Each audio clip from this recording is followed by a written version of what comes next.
Burning क्या होती है? क्या क्रिप्टो करेंसी टोकन्स को बर्न करना अच्छा होता है या बुरा? क्रिप्टो करेंसी टोकन्स को किस तरह बर्न किया जाता है और कंपनीज क्यों बर्न करती हैं क्रिप्टो करेंसी टोकन्स को? क्या आप सबको पता है?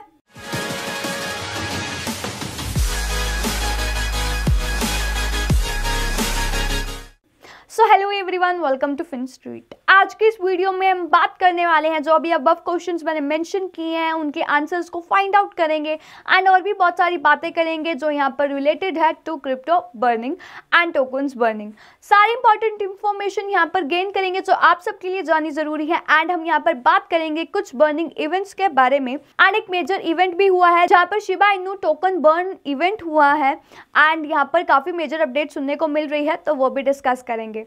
सारी इंपॉर्टेंट इंफॉर्मेशन डिस्कस करेंगे जो आप सबके लिए जाननी जरूरी है, सो इस वीडियो को एंड तक जरूर देखें। सो सबसे पहले यहाँ पर बात करते हैं कि क्रिप्टो करेंसी बर्निंग क्या होती है, क्रिप्टो बर्निंग क्या होती है। जो क्रिप्टो बर्निंग होती है वो एक प्रोसेस होता है, यानी कि एक तरीका होता है जिसमें जो यूजर्स होते हैं वो टोकन्स को रिमूव कर देते हैं, सर्कुलेशन से उनको रिमूव कर दिया जाता है, जिसके चलते हुए जो कॉइन्स इन यूज होते हैं उनका नंबर रिड्यूस हो जाता है, कम हो जाता है। उन टोकन्स को उन वॉलेट एड्रेस पे भेज दिया जाता है जो ट्रांजैक्शंस के लिए यूज़ नहीं होते। सिर्फ वो वहाँ पर जो टोकन्स होते हैं उस वॉलेट में सिर्फ वो टोकन्स आ सकते हैं, मींस रिसीव हो सकते हैं, लेकिन उससे भेजे नहीं जा सकते, ट्रांजैक्ट नहीं किए जा सकते। मतलब आप कह सकते हो एक बर्नर वॉलेट होता है, सिर्फ वो वॉलेट जो होता है वो यहाँ पर टोकन्स को रिसीव करता है, भेजा नहीं जाता एंड ट्रांजैक्ट नहीं किया जाता। और जो वॉलेट होते हैं वो नेटवर्क से बाहर होते हैं एंड यहाँ पर जो टोकन्स उस वॉलेट में चले जाते हैं वो दोबारा यूज नहीं किए जा सकते, they are no longer in use. जो वॉलेट एड्रेसेस होते हैं उन्हें यहाँ पर यूज किया जाता है क्रिप्टो करेंसी बर्निंग के लिए, उन्हें बर्नर या ईटर एड्रेसेस भी बोला जाता है। जो क्रिप्टो करेंसी यूजर्स होते हैं उन्हें एक एड्रेस मिलता है, जैसे कि आप सबको पता होगा, ताकि आप यहाँ पर टोकन्स को, क्रिप्टोस को रिसीव और सेंड कर सको। जैसे कि हमारा ईमेल एड्रेस होता है, हम यहाँ पर ईमेल्स को सेंड और रिसीव करते हैं उन ईमेल एड्रेसेस से जिन्हें पता होता है, जिन्हें हम एक्सेस देते हैं। उसी तरह हमारा क्रिप्टो करेंसी एड्रेस होता है एंड जो क्रिप्टो करेंसी नेटवर्क होता है वो रिकॉग्नाइज करता है उस एड्रेस को एंड यूज किया जाता है फिर ट्रांजेक्शन्स के लिए, तो वो आपका वॉलेट एड्रेस होता है। तो यहाँ पर जो क्रिप्टो एड्रेस होता है, जो वॉलेट एड्रेस होता है, वो सिमिलर होता है आपकी ईमेल आईडी की तरह। क्रिप्टो करेंसी को बर्न कर दिया जाता है जब टोकन यहाँ पर वॉलेट एड्रेस पे भेज दिया जाता है जो सिर्फ यहाँ पर टोकन्स को रिसीव करता है, ट्रांजैक्शन नहीं होती। तो उन एड्रेसेस को भी ईटर या बर्नर एड्रेसेस बोला जाता है। जैसे कि आपको पता ही होगा, जो क्रिप्टो करेंसी वॉलेट्स होते हैं उनकी प्राइवेट कीज होती हैं जो आपको अलाउ करती हैं कि आप टोकन को एक्सेस कर सकते हो जो आपने स्टोर कर रखे हैं, तो उसके लिए प्राइवेट की होना जरूरी है। हाउएवर जो बर्नर एड्रेसेस होते हैं उनके पास कोई प्राइवेट की नहीं होती, मीन्स वो जो टोकन्स है एक बार भेज दिए तो वो हमेशा के लिए चले गए, आप उन्हें रिकवर नहीं कर सकते। अगर यहाँ पर क्रिप्टो बर्निंग की प्रैक्टिकल एप्लीकेशंस को देखा जाए तो बेसिकली यहाँ पर क्या होता है, एसेट को सर्कुलेशन से रिमूव कर दिया जाता है ताकि यहाँ पर जो वैल्यू है उस एसेट की, जो अवेलेबिलिटी है उस एसेट की, उसको एडजस्ट किया जा सके। तो ये कोई न्यू कॉन्सेप्ट नहीं है। मैं आपको एग्जांपल देती हूँ, जो सेंट्रल बैंक्स होते हैं वो भी सर्कुलेटिंग करेंसी की अमाउंट को यहाँ पर एडजस्ट करते हैं ताकि यहाँ पर करेंसी की परचेजिंग पावर को एडजस्ट किया जा सके। इसके साथ साथ और भी काफी प्रैक्टिकल रीजंस हैं क्रिप्टो करेंसी को बर्न करने के लिए। जैसे कि एक पॉइंट है कि इंटेंशनल बर्न्स होती हैं वैल्यू को इंक्रीज करने के लिए। क्या होता है, जब यहाँ पर नंबर ऑफ कॉइन्स को रिड्यूस कर दिया जाता है सप्लाई में, तो क्या होता है यहाँ पर होप बढ़ जाती है, उम्मीद बढ़ जाती है कि वो जो टोकन है वो फिर ज्यादा वैल्यूएबल हो जाएगा एंड लेस अटेनेबल हो जाएगा। कुछ crypto currencies developers intentionally burn करते हैं, जानबूझ के बर्न करते हैं टोकन्स को ताकि इन टास्क को एकम्प्लिश किया जा सके।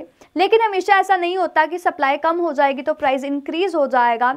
कुछ फैक्टर्स बीच में इंटरप्ट कर देते हैं जिसकी वजह से प्राइस बढ़कर भी नहीं बढ़ता। एक और टर्म होती है, आई होप आपने सुनी होगी, that is proof of burn. Proof of burn एक one of the several consensus mechanism algorithm है जिसे इम्प्लीमेंट किया गया है ब्लॉकचेन नेटवर्क के द्वारा ताकि यहाँ पर इंश्योर किया जा सके कि जितने भी पार्टिसिपेंट नोड्स हैं वो यहाँ पर ब्लॉकचेन नेटवर्क के ट्रू और वैलिड स्टेट को एग्री करते हैं। तो अब आप लोग ये सोच रहे होंगे कि कंसेंसस मैकेनिज्म क्या होता है। तो जो कंसेंसस मैकेनिज्म है वो प्रोटोकॉल्स का सेट होता है, ग्रुप होता है, जो यूज करते हैं मल्टीपल वैलिडेटर्स को ताकि यहाँ पर जो ट्रांजैक्शन है वो वैलिड होने के लिए यहाँ पर एग्रीमेंट आ सके। यहाँ पर एक बर्निंग होती है ताकि जो माइनिंग का बैलेंस है उसे प्रमोट किया जा सके।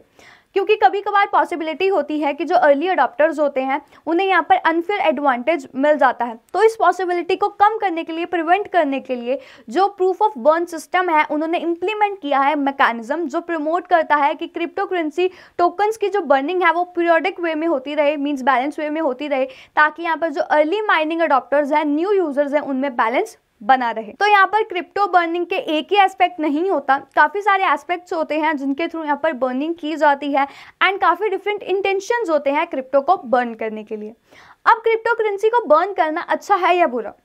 क्रिप्टो करेंसी को बर्न करने से सर्कुलेशन से बाहर चले जाते हैं टोकन। जिस तरह कॉर्पोरेट स्टॉक्स होते हैं वो बाय बैक कर लेते हैं एंड उनके लिए बेनिफिशियल होता है, उसी तरह हम सोच सकते हैं कि क्रिप्टो करेंसी के लिए भी बेनिफिशियल हो सकता है, लेकिन वो डिपेंड करता है इन्वेस्टर पे एंड यूजर के सेंटीमेंट पे। एंड एक और फैक्टर है कि किस तरह जो न्यू सप्लाई और डिमांड डायनेमिक्स है वो यहाँ पर प्राइजेस को इन्फ्लुएंस करेंगी। तो इस पॉइंट को भी वॉच आउट करना काफ़ी क्रूशियल होता है। एक बात और, यहाँ पर हम ये सोच रहे हैं कि कंपनीज क्यों बर्न करती है क्रिप्टो करेंसी को। अगर इन जनरल सोचा जाए तो टोकन्स को बर्न करने से मींस बर्न किया तो सप्लाई कम हो गई, तो जिसकी वजह से क्या हुआ, प्राइस इंक्रीज हुआ, यहाँ पर जो करंट प्राइस है वो इंक्रीज हुआ एंड इन्वेस्टर को क्या हुआ, बेनिफिट। मतलब यहाँ पर कंपनी ज़्यादातर इसलिए करती हैं ताकि सप्लाई कम हो जाए एंड यहाँ पर जो प्राइस है वो बढ़ जाए, क्योंकि सप्लाई कम होगा तो यहाँ पर क्या होगा, डिमांड बढ़ेगी एंड प्राइस इंक्रीज होगा। तो कई कंपनीज ऐसा सोचती हैं, लेकिन हर बार ऐसा नहीं होता, क्योंकि काफ़ी यहाँ पर और भी फैक्टर्स इंटरैक्ट हो जाते हैं जिसकी वजह से हमें यहाँ पर फ्लक्चुएशंस देखने को मिलती हैं, लेकिन कभी कभार ऐसा हो भी जाता है। तो ये डिपेंड करता है काफ़ी फैक्टर्स पे कि किस तरह यहाँ पर जो न्यू प्राइस और डिमांड है वो यहाँ पर इन्फ्लुएंस करती है, जो न्यू प्राइस और डिमांड के डायनामिक्स हैं वो किस तरह इन्फ्लुएंस करते हैं प्राइस को। तो ये तो था क्रिप्टो बर्न के बारे में सारी इंफॉर्मेशन जो आप सबके लिए जाननी बेहद जरूरी थी। अब हम यहाँ पर टोकन इवेंट्स की बात करते हैं। अगर मैं यहाँ पर आपको लेटेस्ट ट्वीट बताऊं बाय स्टीवन कूपर, तो उन्होंने अपने ट्वीट में ये कहा है कि ओवर 131 मिलियन शिप यहाँ पर भेज दिए गए हैं टू डेड वॉलेट इस हफ्ते एंड उन्होंने ये कहा है कि 240 मिलियन शिप टोकन्स और बर्न होंगे अभी कुछ ही देर में। उसके बाद ब्रिक्स बस्टर की तरफ से भी यहाँ पर सुनने को मिला था कि वो बर्न करेंगे 500 मिलियन शिप टोकन्स 15th को यानी कल एंड राइट अराउंड 1 बिलियन हो जाएंगे, 1 बिलियन शिप टोकन्स की बर्निंग हो जाएगी इस हफ्ते। एंड क्या आपको पता है, ये भी सोचा जा रहा है कि 2 बिलियन शिप टोकन्स की बर्निंग जल्दी से जल्दी कर दी जाए। और आज वैलेंटाइंस डे है, तो उन्होंने ये भी कहा था पहले कि 162 मिलियन शिप टोकन्स की बर्निंग की जाएगी। तो ये पॉइंट भी वॉच आउट करना काफ़ी क्रूशियल होने वाला है। तो ये था शिबा इनू के बारे में। नेक्स्ट मैं बात करती हूँ इथीरियम के बारे में। तो इथीरियम से रिलेटेड भी काफ़ी बर्निंग इवेंट्स देखने को मिलते हैं। तो अगर मैं बात करूँ लास्ट ईयर 2021 की, तो काफ़ी मैसिव इथीरियम बर्न हुई थी एंड ऐसा भी कहा जा रहा है कि 2022 में जो इथीरियम है वो माइग्रेट हो रहा है टू प्रूफ ऑफ स्टेक, जो कि यहाँ पर कंप्लीट हो जाएगा। ऐसा देखना होगा कि कब वो कंप्लीट होगा। एंड काफ़ी प्लेटफॉर्म्स भी हैं जो यहाँ पर इथ टोकन्स की बर्निंग करते हैं, जैसे कि मेटामास्क, यूनिस्वैप एंड काफ़ी और प्लेटफॉर्म्स देखने को मिलते हैं। ऑन द सेम टाइम अगर मैं बात करूँ WRX की, तो यहाँ पर WRX बर्न इवेंट भी हुआ था नवंबर 9 को। तो नवंबर 9 को वो इवेंट हुआ था एंड जिसमें काफ़ी अमाउंट ऑफ WRX कॉइन्स की बर्निंग हुई थी, that is equivalent to 74.8 crore INR and अगर मैं यहाँ पर डॉलर्स में बात करूँ तो 10.1 मिलियन डॉलर USD। एंड और भी काफ़ी इवेंट्स होते रहते हैं। तो आपको क्या लगता है कि सच में टोकन बर्न करने से, क्रिप्टो को बर्न करने से क्या प्राइस सच में इंक्रीज होते हैं या नहीं? इस क्वेश्चन का आंसर हमें कमेंट सेक्शन में बताना बिल्कुल ना भूलें। So we will come again with another such information. Till then, stay tuned and follow FinStreet for more such updates.